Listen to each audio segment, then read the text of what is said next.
What's going on, everyone? JT Sports here. Got my guy Tanner Phifer on, NFL Insider here to give us his insight and his thoughts on Lamar Jackson recently revealing that he wants out of Baltimore. What's going on, man? Hey, what's going on? Tanner Phifer here. Thank you so much for having me on the show. Really appreciate it, and hopefully we can do this more in the future.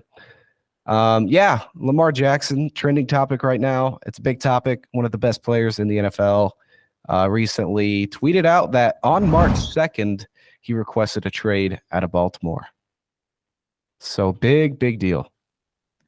And it's like when you think about this situation with Lamar Jackson, I look at his tweet and it doesn't seem like he wants to leave Baltimore because he just hates them. He just has to get out. It seems more like he asked for a trade because he wants to go to a team that's going to pay him the contract that he's asking for, similar to last offseason when Deebo Samuel asked for a trade because him and the 49ers were having issues with coming to terms on a new deal, which the deal eventually ended up panning out in Deebo's favor, and he ended up not getting traded at all. So do you think it's a similar kind of situation with Lamar Jackson and the Ravens, or do you feel like there's really a large possibility that we have seen the last of Lamar in Baltimore?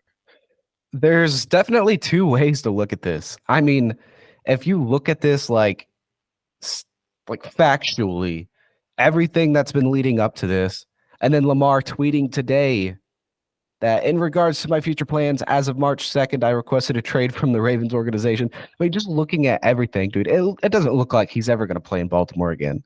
But this is the NFL. This is social media. This is the other way to look at this. This could all just be smoke. You know, he wants Baltimore to offer him the deal he wants.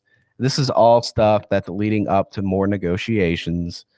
Baltimore placed that non-exclusive franchise tag on Lamar Jackson, meaning that another team right now could offer him a deal, and the Ravens have a chance to match that deal. And if they don't, then, that's if they don't match it, they get 2 first-round picks in return. And I don't know. Like you said, it doesn't sound like Lamar's ever just said, I hate it here. I want out. I can't stand playing here. He loves Baltimore. And obviously Baltimore loves Lamar. He's just wanting the money that he believes he's worth. So, like I said, 2 ways to look at this. If you look at it factually, everything that's been leading up to this, you're like, man, this guy's not coming back. Or you could be like, this is just NFL business side of it. And I was looking at a tweet by Ian Rappaport. He says that while the Lamar Jackson trade request has been in, sources say he was actively negotiating with the Ravens as recently as last week. So I don't think the Ravens want Lamar Jackson to just leave, because like if they truly were ready to move on from Lamar Jackson and they were done with this whole entire situation, I'm pretty sure they would have been giving Lamar Jackson permission to seek a trade, similar to when the Derek Carr Las Vegas Raiders breakup occurred. Right. The Las Vegas Raiders gave Derek Carr permission to seek trade or speak with other teams. And then eventually when he was like, you know what, I don't want to be traded, he gets released, and then he ends up signing with the Saints. So it's like with this Lamar situation, I really feel like there's a strong chance that he comes back to Baltimore. But if he does want out of Baltimore, what are some teams that you think are most definitely going to be in the running for his services? I definitely think the Falcons, the Colts, and Commanders right now. Those are the top 3 teams that I would put my money on. That's if he actually wants out. That's if he gets traded. That's if he's given an offer on that non-tender or whatever, the franchise tag. And today, though, at the owners' meeting, John Harbaugh was up there, and this was like 2 minutes after this tweet. He was up there saying, we believe Lamar is our quarterback for 2023. We're behind Lamar. We want Lamar back. There's still negotiating room to be had. There's still ground to cover, stuff like that. He was saying all these positive things, like he knows Lamar's coming back. He's not afraid of him leaving. Now, that could just be a bunch of BS, dude. But if Lamar is going to be traded, dude, look for the Indianapolis Colts. Look for the Falcons. Right now, though, I'm going to put my money on the Colts. Not only because they have not ruled out the search. Like, I think it was last week or the week before, they were asked about Lamar Jackson specifically. They were non-committal to any quarterback. And then yesterday morning, or is it this morning, they said they're not committing to Gardner Minshew. Or wait, is he there? Yep. Yeah, with the Colts, right? With Shane, is it? I mispronounced his name. Steichen. Yep, you got it. Yeah, so he's got that connection there, but they're non-committal to a quarterback right now. Released Matt Ryan, obviously targeting a quarterback in the draft. All options are open at quarterback position in Indianapolis. Lamar played at Louisville, not too far, not too far distance, I guess. But if you look at the Atlanta Falcons side of this, they were willing to go all in for a quarterback last year. Everyone thought they had Deshaun Watson, and then Cleveland came back in and swooped them out after they said they were out. We really thought Deshaun Watson was going to be a Falcon. That was just a year ago. What changes in 1 year where they won't try to go all in again? Because Desmond Ridder, I mean, he hasn't proven anything. Not only he hasn't had the opportunity to be a starter for a whole season or anything, but like he wasn't a first-round pick. He wasn't this crazy prospect everyone is freaking out about. No one's going to cry if Lamar Jackson comes in and Desmond Ridder doesn't get to play. No one's going to cry over that. Those are my top two options. I think the Commanders would still be one of those options, but those are my thoughts. And the Atlanta Falcons are really interesting because it seems like Falcons fans are kind of split on the possibility of trading for Lamar. I won't say it's completely 50-50, but it seems more like 60-40, 55-45, because you have a good amount of Falcons fans who say we need to get Lamar Jackson. He immediately will make us a better team. And then you'll have the other side of the Falcons fan base who says, yeah, Lamar Jackson is a talented quarterback and whatnot, but it wouldn't make no sense for us to trade for him since we still have so many holes. What would be your thoughts on that? My thoughts here. Okay, here are my thoughts exactly. If you're an NFL team that just has an average quarterback, I'm not going to put any names out there, but if you're an NFL team that one of your issues is the quarterback position, your team is automatically going to be better with Lamar Jackson. Okay, you may be 56% success rate in a game. You put Lamar Jackson, you just switch him out with whatever quarterback you've got. That success rate will probably rise to 60, 62%, 64%, maybe higher. Okay. It would still be a fix. It may not fix the whole team, but dude, that could add a couple wins onto the schedule for sure. Now, I don't think Lamar is the best quarterback in the league. I do think he's extremely talented. I think he perhaps could even be considered underrated just because he's been bashed on so much as like, oh, he's just a running back. He's an underrated passer, dude. He can pass the ball. Obviously, he can. He wouldn't be in the NFL if he couldn't. Okay. I think. I mean, I forgot your question at this point, dude. I just go on rants. Like, I just think that he can make that team better, especially a team like the Falcons. But you do have Arthur Smith there. You got to think about this. He is a run-first guy. He's not going to be this aerial attack, kill you through the air kind of guy, even though that may be what they need. You got really, though, receiving-wise, you got Drake London. That's kind of it right there. So you got to look at that side too. We have NFL Insider on Tanner Phifer. Once again, make sure that you guys go ahead, subscribe to his YouTube channel. Let the people know where they can find you at and what you have planned moving forward with the draft just around the corner. I appreciate the shout out. Yeah, guys, my name is Tanner Phifer, and I do apologize for my voice. I've been sick, so I sound stuffy and like I'm underwater. But Tanner Phifer, NFL on Twitter. I'm friends with several reporters around the league, talk to some on the phone, every day. So, I mean, there's just some things I do get told, some things I don't say. So I feel like I've gained a couple slashes of credibility here and there. So Tanner Phifer NFL on Twitter. Phifer Football on Instagram. 60,000 followers, just hit that earlier this week. So I appreciate everyone who follows me. And thank you to JT for having me on. And I talked to some people here and there. I want to say somebody messaged me just now. He doesn't want to play in Baltimore. And another reason I think is the Ravens could use the Colts pick to get a quarterback, especially if they trade. Yeah, I mean, there's so many options right now. I mean, you just never know. And the Commanders are really interesting because, yeah, they need a quarterback, but they're about to sell the team. So how is that going to impact a potential Lamar Jackson deal? It's like, I'm pretty sure like Dan Snyder is like, fuck y'all. Like, I'm about to sell the team. I'm not about to pay anybody. You feel me? Yeah, he so doesn't care. Like, so it's like, how would that happen? Ron Rivera is in charge there. I think that everyone administratively has his respect, or they respect Rivera. They know he knows what he's doing. And I can't recall exactly, but did Ron Rivera say he was not interested in trading for Lamar Jackson like a while back? And I know they lost Heineke to the Falcons.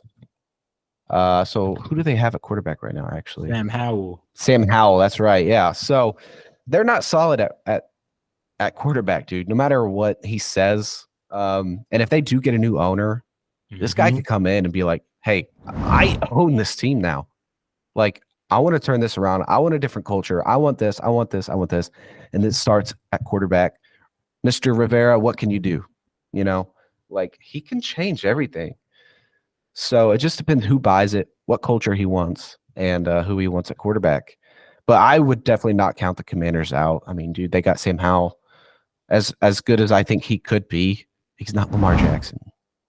Exactly. And Ron Rivera, his job security kind of is in question. A lot of people think that Eric Bieniemy may just be the next head coach in waiting. The Commanders could potentially have new ownership. Ron Rivera wasn't the guy that they hired. And although I don't think Ron Rivera has done a bad job, 2020, they ended up winning the division. They had a pretty competitive wild card game against the Buccaneers. But after that, it was kind of a disappointing season this past year. But it's like they were a quarterback away from making it to the postseason, in my opinion. But it's like, if you're Ron Rivera, why, when you have Lamar Jackson out there and your job security is kind of in question, why not roll the dice and go with Lamar Jackson? I don't really think you have too much to lose in that situation. The kind of player that Lamar Jackson is. That you're going to get high-level quarterback play. It's just a matter of the fact that Lamar Jackson has dealt with injuries the past couple of years. Can you trust him to stay healthy?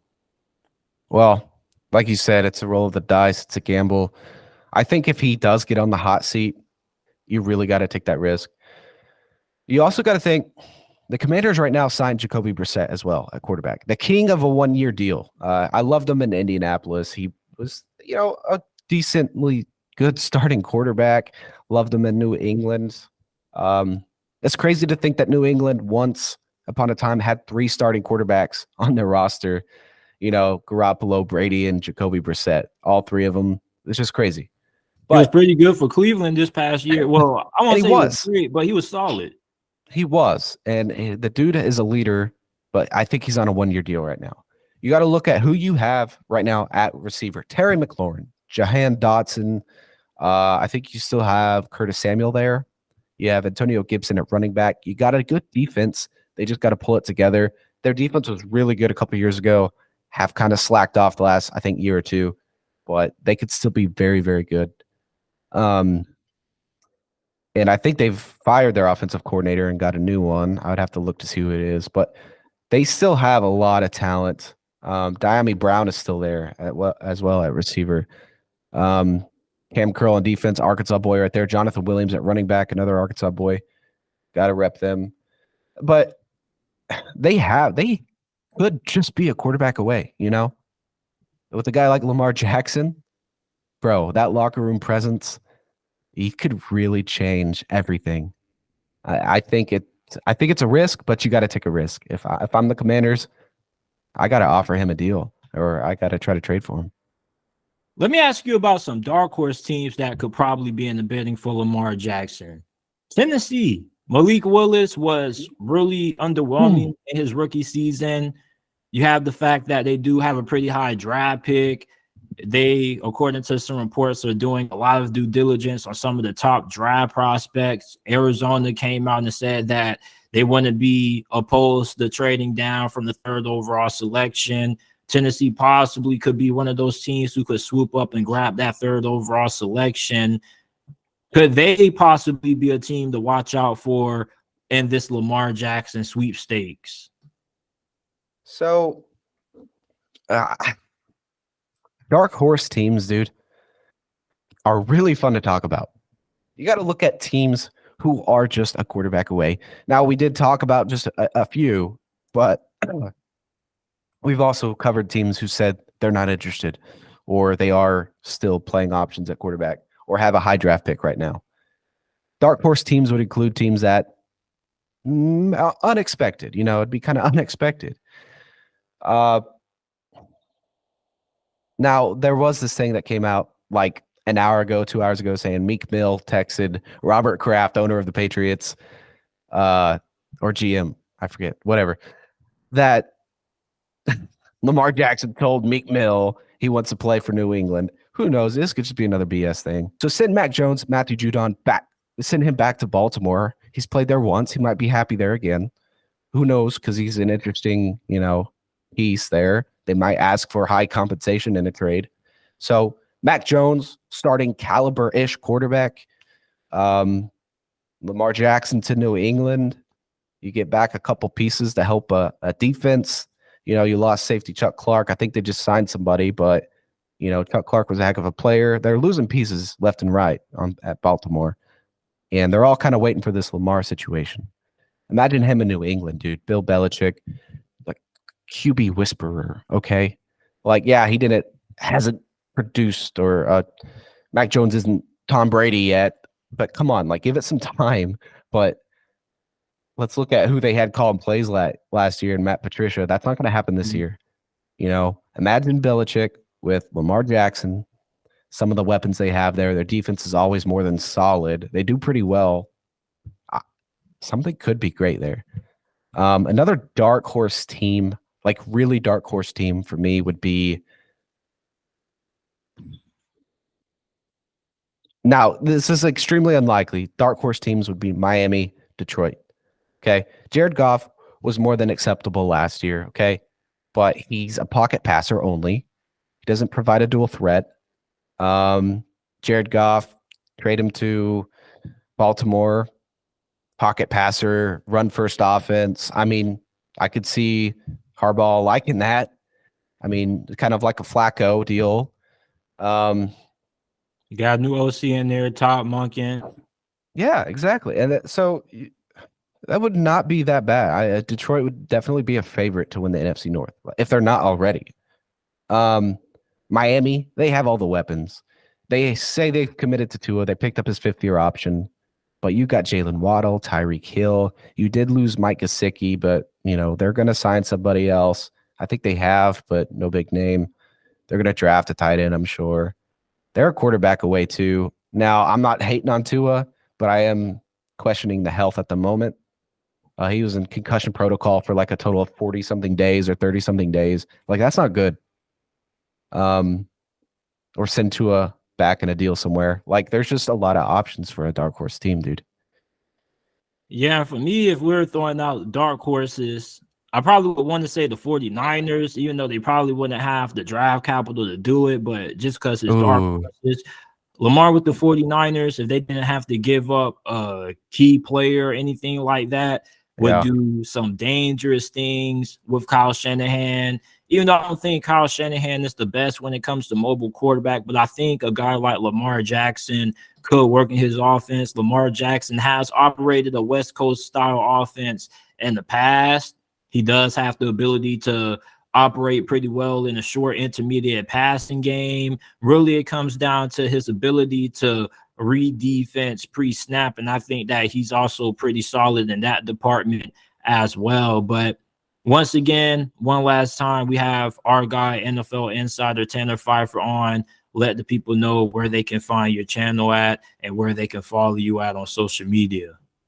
Yeah, I appreciate that. Yeah, guys, Tanner Phifer NFL on Twitter and Phifer Football on Instagram. Here on YouTube, I changed my username back to NFL Broadcaster, but you guys can just search Phifer Football or Tanner Phifer. I will pop up on YouTube. So appreciate the plug right there. And I appreciate you guys for tuning in to this episode of the JT Sports Podcast. If you enjoyed this episode, make sure that you leave us with a like, subscribe to the channel, rate the JT Sports Podcast 5 stars.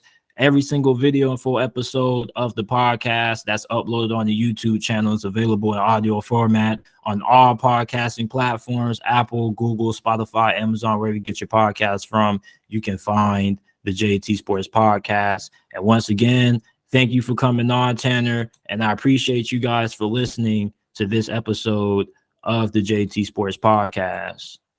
Absolutely. Thank you so much.